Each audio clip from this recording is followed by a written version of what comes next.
Boa noite a todos. Sejam muito bem-vindos. Foi chegando Boa um monte de gente noite. agora no final, 7 pessoas entrando ao mesmo tempo. E aí vocês voltando, que bom, agora a sala está bem cheia. Sejam todos muito bem-vindos no nosso estudo de hoje. A gente está trabalhando com o livro Sinal Verde, né, do Chico Xavier, são mensagens do André Luiz. Hoje os grupos trabalharam nas salas, né? Então, a gente vai começar com a primeira sala, que é a sala Alta de Souza. Essa sala ficou com o Alcides, com a Cida, com a Marta e com a Inês. Quem ficou responsável por falar? Sou eu, Adriana. Oi, Alcides. Então, fala, meu. Poxa, quando eu soltar minha voz, por favor, entenda. Eu vou entender, meu Mas, querido. Adriana, a mulherada falou com uma propriedade, com uma sabedoria, né? E todas decidiram o seguinte: a verdade é que chefia e subalternidade, em qualquer posição que a gente esteja, a gente tem deveres a cumprir. Sim. Quando eu fui trabalhar no Colégio Santo Agostinho Leblon, o padre me fez entrevista a seguinte colocação: professor, use sua autoridade, mas não seja autoritário. E tem, numa ocasião de uma palestra, eu citei o Hermínio Correia de Miranda. E o rapaz veio me procurar e dizer o seguinte: o senhor fala do Hermínio, meu pai foi subalterno do Hermínio lá na CSN. E meu pai era comunista ateu. E meu pai dizia sempre: o dia que vocês tiverem uma religião, vocês sejam espíritas, porque eu nunca conheci ninguém como o Hermínio. E o Hermínio era o chefe. Olha aí o exemplo Que legal. da chefia. Muito Todo bom. bairro tem comando e quem. Todo grupamento tem quem orienta e quem é orientado. E o grande problema das relações, sejam em qualquer nível, é o não cumprimento do dever diante do outro. O homem autoritário machista, o enciumado, todo mundo se desequilibra e se perturba. E tem a questão da baixação e do puxa-saquismo. Sim. Alcides? Da vez aos outros também. Obrigada, amigo. Não sei se seu microfone Pode falar ouvindo. falhou um pouquinho, mas a gente ouviu bem. Obrigada, tá, meu amigo, por ser o porta-voz aí das mulheres. Tá falhando sim, não sei por quê. Mas deu para a gente ouvir bem. Muito obrigada. Vamos então Nada. para a segunda sala, foi a sala Joana de Ângeles. Ficou com o Jorge, com a Neidinha e com o Roberto. Quem ficou responsável por falar? É eu, Adriana. Fala, minha linda. Boa noite. Boa. Me pegaram pelo pé. Ô, Neidinha. Esse chefia subalterno, esse é muito coisa para a gente entender, né? Que o trabalhador, ele tem que ter responsabilidade, tanto quanto o chefe, né? O patrão que tem que ter respeito, numa firma tem que ter entendimento entre os empregados, né? E eu falei também com o Jorge, com o Roberto, eu já passei por alguns problemas de humilhação, porque eu trabalhei muito em casa de família, né? E você sabe como é que é. Então, eu chegava, passava por aquela humilhação, doía, mas aí eu procurava me controlar, fazer meu serviço, respeitar aquele patrão, porque, afinal de contas, eu precisava trabalhar, né? Sim. E esse entendimento sempre esteve na minha cabeça. Eu tenho uma amiga aqui do lado que deu o primeiro emprego para o meu filho mais velho. E ela deu a oportunidade, ele tinha 14 anos. Ele ia trabalhar e lá ele era ela era bem dura com ele, durona com ele, mas ela tinha o chefe também, né? Ela era a patroa dele, mas ela também tinha o chefe. Então, ele chegava em casa, nossa, parecia que ia se... Aí eu falava para ele: tenha paciência, mais tarde você vai entender essa parte. ela é sua patroa. Aqui é amiga da gente, mas lá ela é sua patroa. Tem que saber separar as coisas. Isso. É isso aí.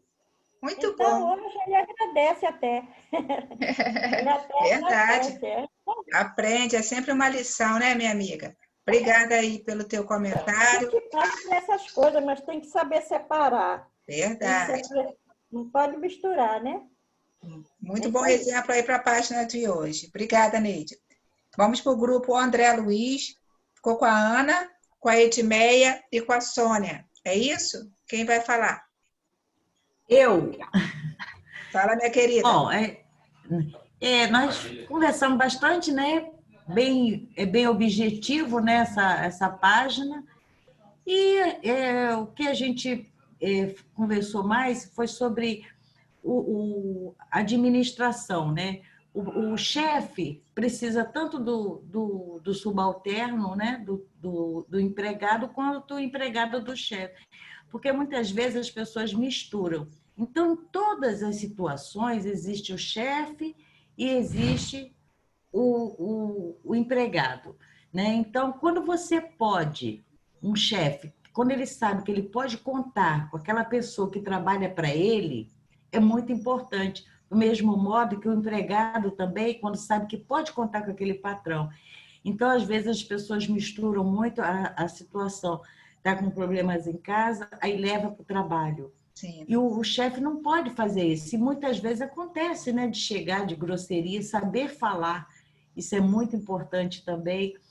Várias situações. Então, às vezes, quando você tem uma pessoa dentro da sua casa que trabalha para você, você trata com carinho, você vai receber carinho também. Você confia, você pode confiar. Isso é muito importante em todas as situações, né? E também já trabalhei muito fora e a gente sabe que... Mas sempre fui assim, sempre fui de ficar quieta, não devolver certas ofensas, e eu acho que a gente ganha mais, entendeu? Sim. Às vezes a gente ficar se melindrando à toa, isso não resolve. Às vezes é aquela coisa que a gente fala, né? A gente se calar, botar água na boca e tudo corre bem. Foi isso. É o que a gente, né? Saber ser chefe e também ser empregado, né?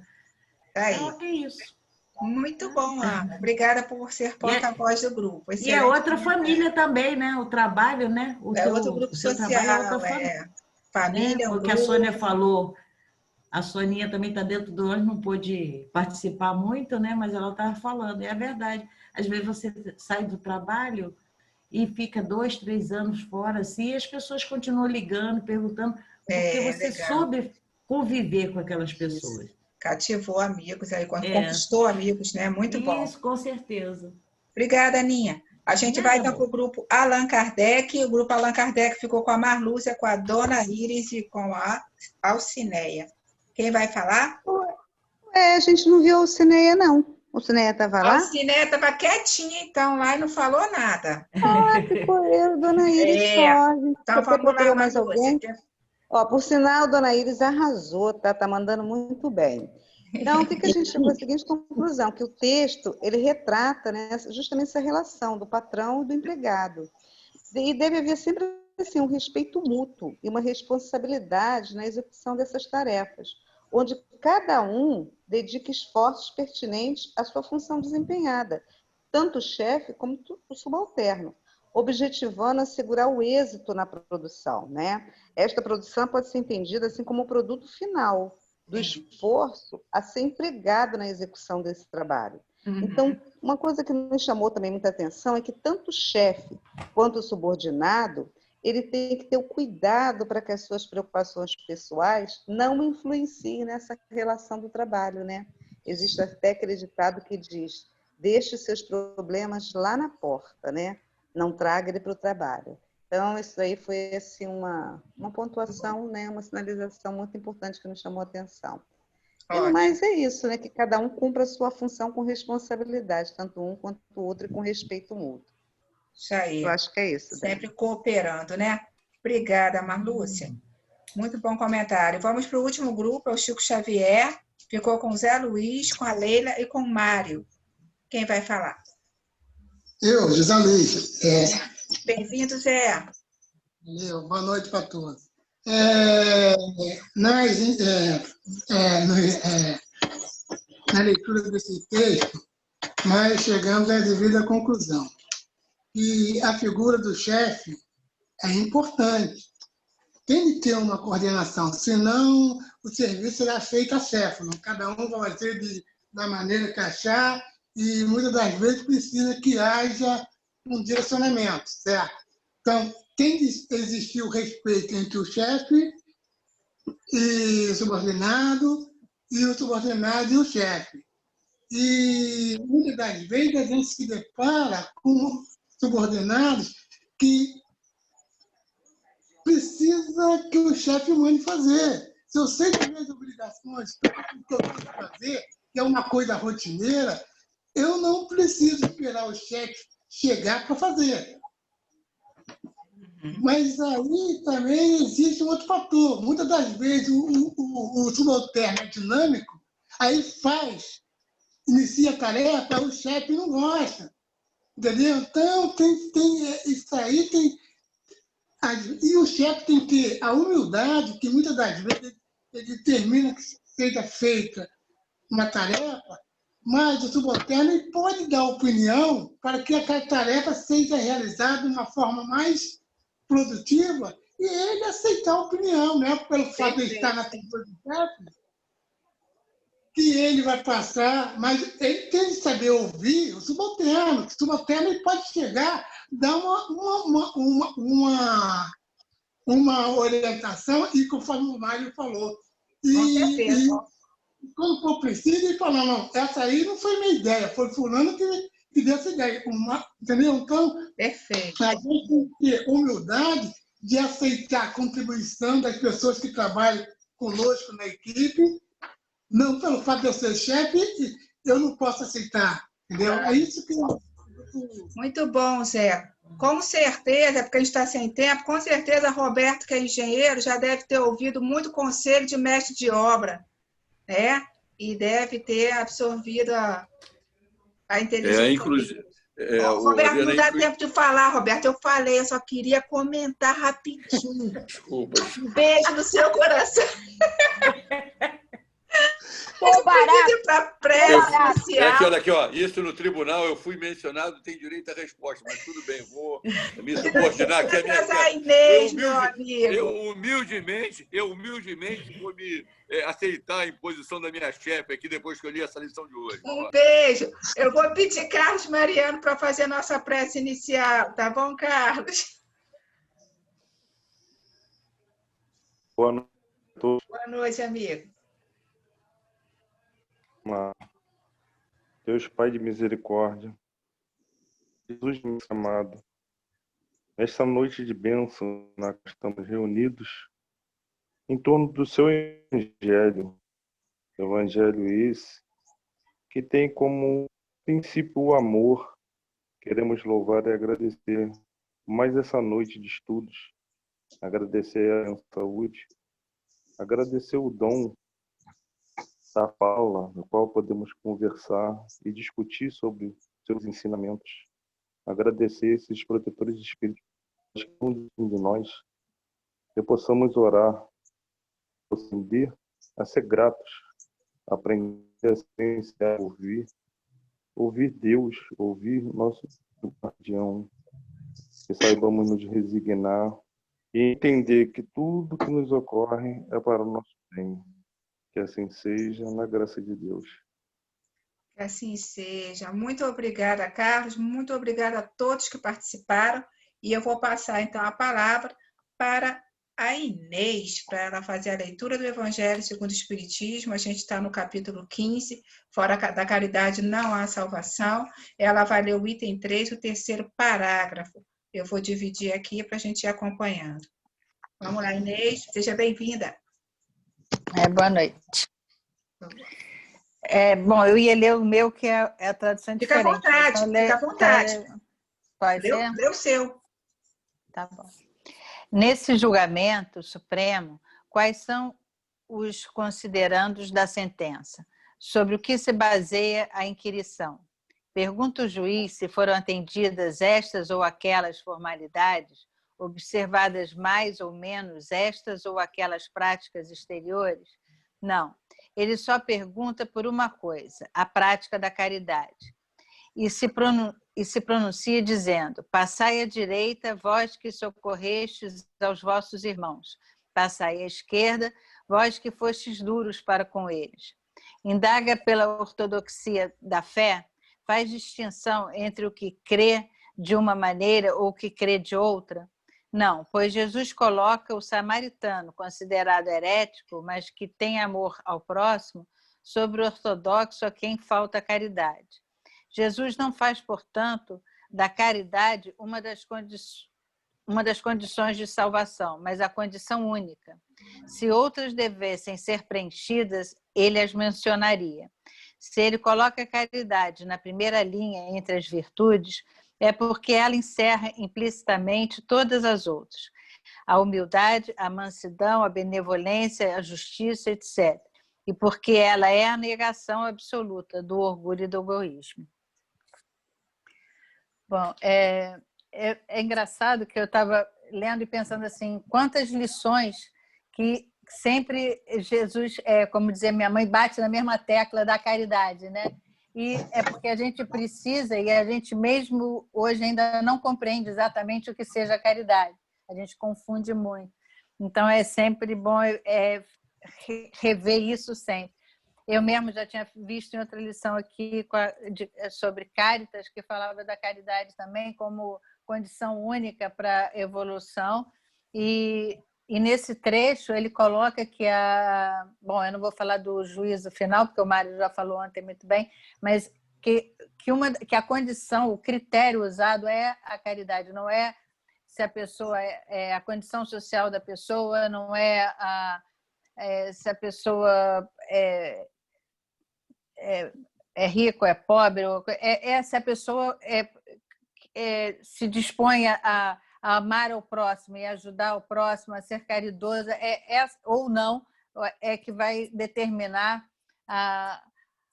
o julgamento da pessoa, ou vamos dizer assim, a sintonia para onde ela vai ser atraída ou não, o que ela vai acontecer com ela ou não.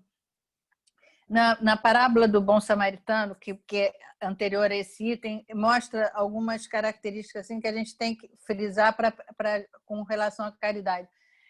Quando a gente, por exemplo, está estudando, a gente aprende, a gente está, através do Espiritismo, vendo as lições de Jesus de uma forma mais clara, mas a gente tem que ficar alerta, a gente não pode ser o levita e o sacerdote que aprende essas coisas todas, mas que na hora de exercer a gente não percebe e não exerce. A gente tem que estar atento para esse tipo de coisa. E a gente não pode ficar só na teoria. Uma vez eu ouvi num estudo que a pessoa dizia assim, que quando a gente está estudando as lições de Jesus, a gente está predisposto a aprender as coisas, os amigos espirituais colocam em nosso caminho situações para que a gente saia da teoria e vá para a prática. Então, a gente tem que estar atento a isso, porque é uma oportunidade que a gente está tendo e que a gente, às vezes, não aproveita e fica só na teoria, né? E outra coisa também que dentro da parábola também que ele mostra é que quando ele fala do homem caído, ele não diz que a pessoa caída era rica, era pobre, tinha família, não tinha...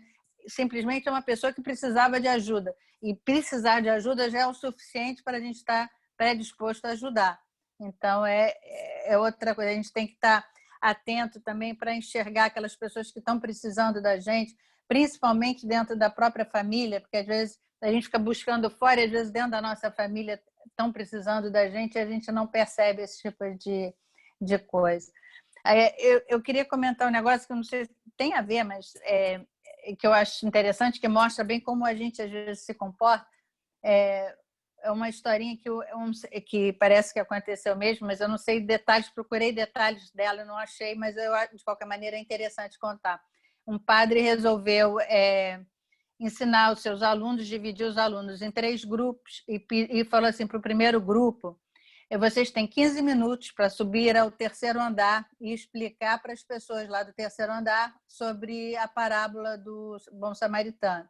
Para o outro grupo, ele falou, vocês têm 10 minutos para subir ao terceiro andar e explicar, e para o terceiro grupo, vocês têm 5 minutos. Só que ele colocou nas escadas um ator em condições de necessidade para ser ajudado, para ser solicitado, né? Para ser amparado de alguma forma, para se colocar numa situação sem. E esse padre ficou impressionado porque pouquíssimos alunos pararam no caminho para ver o que a pessoa precisava, o que ele queria, principalmente os que tinham menos tempo.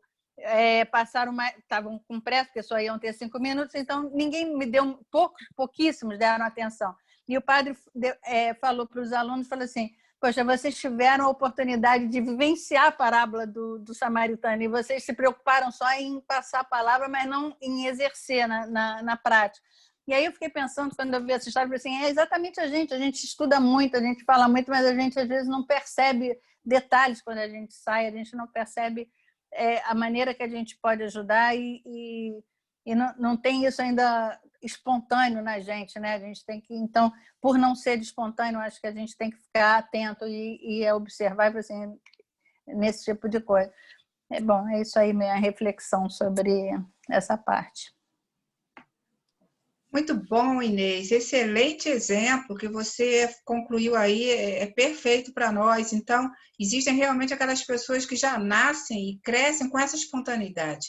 Nós não, nós estamos aqui no estudo, exercitando todo dia, estudando, trabalhando, para que a gente consiga essa virtude, né? Vamos continuar trabalhando. Muito obrigada, Inês, pelo teu comentário, pela tua leitura e comentário. Um monte de mãozinha aqui, Inês. Olha só, Fernando, vamos lá, meu amigo. Boa noite. Inês, você sabe que eu tenho uma simpatia muito grande, que você é comunicadora, né? Então você consegue realmente imprimir um certo carisma nas suas colocações. Tomara que o padre tenha ajudado, né? Também depois, né? Porque Emmanuel, no livro Consolador, numa das perguntas polêmicas, vou puxar de novo o assunto do Mário de ontem, ele pergunta, né, perguntam para Emmanuel, e o Chico está ali na psicografia, qual é, né, o sinal do final dos tempos? E a besta do Apocalipse, quem é? 666 é o número romano, VI. Então, é o vicários e aquela coisa toda de latim. Então, quando a igreja se decretou a infalibilidade papal, Emmanuel diz que ali ficou consumado uma espécie de orgulho coletivo humano, né?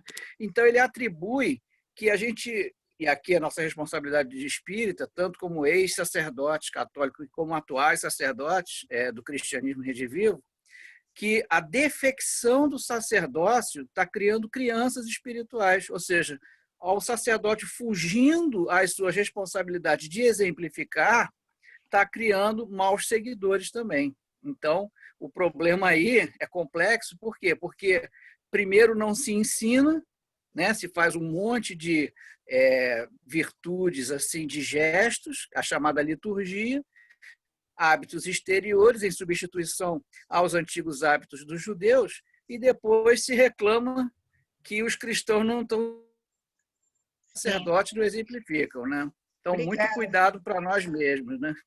Obrigada, Fernando. Assim como o sacerdote pode ter falhado, nós também, como espíritas, dizemos que sabemos, falhamos foi isso muito. Que eu colocar. Obrigada, nós aqui com esse estudo somos os sacerdotes que temos que exemplificar. Muito cuidado para não nos repetirmos, foi isso que eu quis dizer. Isso aí. Roberto, boa noite. Desculpa, perdão.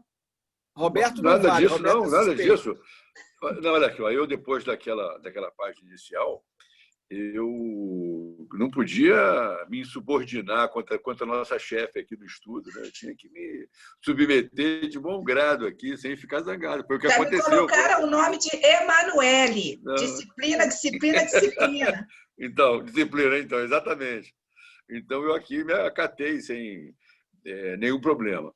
Eu quero dizer o seguinte, esse negócio que a Inês falou, que eu acho que é muito interessante, de nós temos aprendido, né? Nós temos lido, temos refletido, temos concordado com uma enormidade de conceitos, né? conceitos que são lógicos para nós, realmente não podia ser diferente, mas entre a gente entender tudo isso, concordar e conseguir praticar, ou seja, conseguir domar os nossos impulsos para praticar espontaneamente, esse aqui é vamos dizer, o caminho que nós precisamos trilhar para chegar lá. E uma das coisas que é mais importante na vida, ainda mais, eu sou uma pessoa muito ativa, né? Então, uma das coisas que é mais importante é desacelerar. Porque, às vezes, a gente, dentro dessa atividade, a pessoa pode ser muito ativa e pode fazer as coisas de forma serena, de forma equilibrada. Mas eu sou muito ativo e começo a passar direto pelo mendigo na escada e muitas vezes não vejo, apesar de que depois puxa vida, aquele cara devia estar sofrendo ali sem ninguém me falar nada, mas na hora eu passo. Então, essa lição é muito significativa. Muito obrigada, Roberto, pelo teu comentário. Vou passar aqui para a Valquíria. Bem-vinda, amiga. Oi, gente, boa noite. Inês, você foi maravilhosa, adorei suas reflexões. E a Inês falou um negócio, né, que é a caridade, né, nosso único caminho da salvação, e eu também entendo assim, porque caridade é amor, né? E aí me remeteu que hoje eu estava conversando com uma amiga na hora do almoço, e ela é evangélica. E a gente gosta muito de conversar, né, sobre Deus, tal, enfim. E aí a gente estava conversando sobre casal homoafetivo. E aí eu falei assim, você acha que se... Aí eu falando na linguagem dela, né? Na hora lá do juízo final, né? Existe aquele casal gay, né? Que sempre fez caridade, sempre fez, né, boas ações, etc. e tal. E aquele casal tradicional, onde, né, não houve isso. Você acha que quem vai ser barrado? Não, eu falei assim, você acha que Deus não vai deixar o casal homossexual entrar, né, no paraíso, digamos assim, por eles serem homoafetivos e tal? Aí ela falou, não, com certeza não vai deixar, não sei o que, enfim.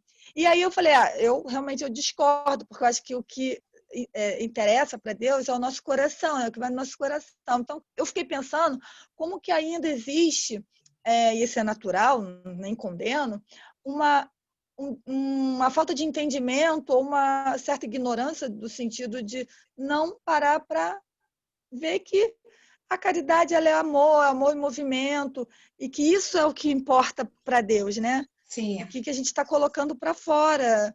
O restante, se não for do agrado dele, vai se ajustando aos poucos. Mas eu acho que o principal, foi como a Inês falou, é a caridade, né?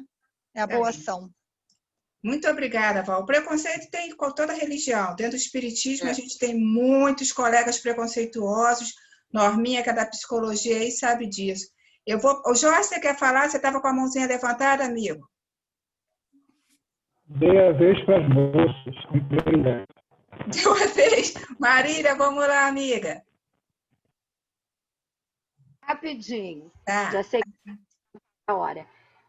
Quando a Inês fala desses alunos que sobem, né, para fazer o discurso, né, e pregar, e falar bonito, e não deu atenção a quem deveria ter dado, uma coisa que me incomoda muito, às vezes, no espiritismo, eu me incluo nisso, às vezes, um amigo, um companheiro doente, a gente nem sabe, não liga para ele, porque a nossa é tão grande que a gente não tem tempo de dar um telefonema para perguntar como é que esse amigo está. Isso me incomoda muito. Cobro muito isso, porque eu não faço.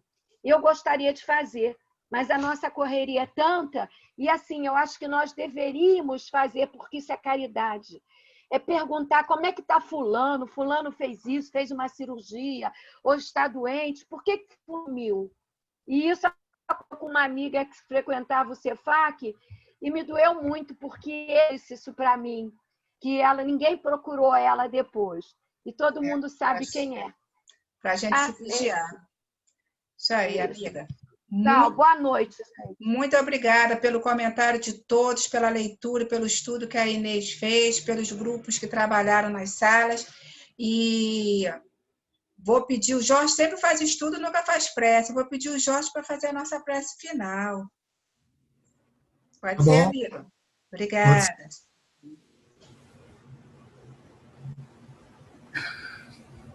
Ao nosso Deus, Pai Criador, a Jesus, nosso grande mestre, nosso grande guia, a toda a espiritualidade superior que suporta esse estudo, que nos auxilia, que nos apoia.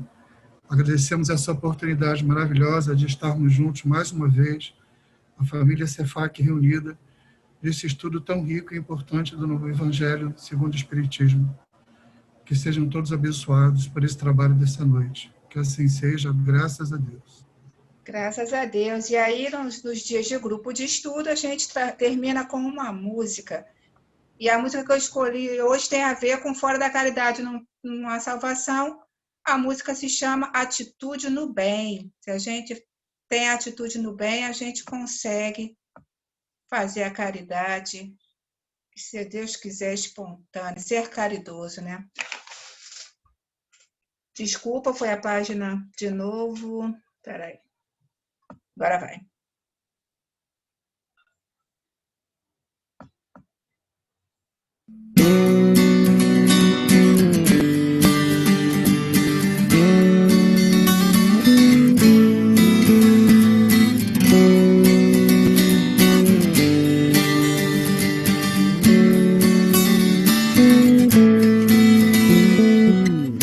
Um dia me perguntaram o que é uma atitude boa. Eu acho que vale a pena, ou se é coisa de quem tá à toa. E eu respondi assim: atitude do bem eu curto, atitude do bem eu curto, atitude do bem eu curto, atitude do bem eu curto. E o que é? Proteger os animais, conservar a natureza, amar o seu irmão de todo o seu coração, ser amigo, companheiro, paciente, indulgente, ajudar a toda a gente. Proteger os animais, conservar a natureza, amar o seu irmão de todo o seu coração, ser amigo, companheiro, paciente, indulgente, ajudar a toda a gente. Atitude do bem eu curto, atitude do bem eu curto, atitude do bem eu curto, atitude do bem eu curto. E aí, irmão, tirou sua conclusão, se achou legal, vem também então. Pro bem predomina, da sua ajuda vamos precisar. Atitude do bem eu curto, atitude do bem eu curto, atitude do bem eu curto, atitude do bem eu curto. Como será? O planeta bem melhor, todo mundo se ajudando, ninguém passando fome, nem tem gente roubando, cuidando da terra, nossa casa é evolução, agindo consciente com Jesus no coração. Um planeta bem melhor, todo mundo se ajudando, ninguém passando fome, nem tem gente roubando, cuidando da terra, nossa casa é evolução, agindo consciente com Jesus no coração. Atitude do bem eu curto, atitude do bem eu curto, atitude do bem eu curto, atitude do bem eu curto.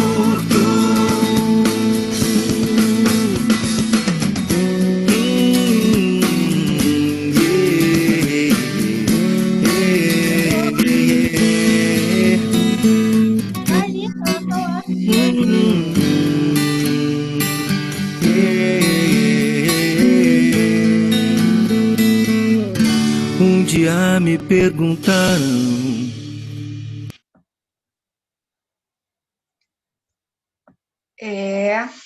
Que a gente possa, então, curtir né? Como a música fala, as atitudes do bem, não importa se você é chefe, não importa se você é o subordinado, não importa, só um minutinho, não importa, então, se você é chefe, se você é subordinado, se você está no meio de pessoas que você conhece ou no meio de pessoas que você não conhece. Vocês viram que no vídeo o vídeo mostrou várias oportunidades pequenas, né, que a gente tem diariamente para fazer o bem. Então, que a gente curta o bem e fique bem. Um beijo no coração de vocês e amanhã estaremos juntos na palestra do Fernando às 5 horas, depois do nosso estudo às 9.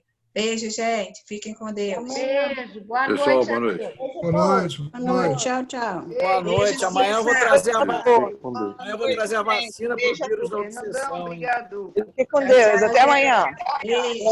Amanhã eu estou trazendo a vacina, tá, gente?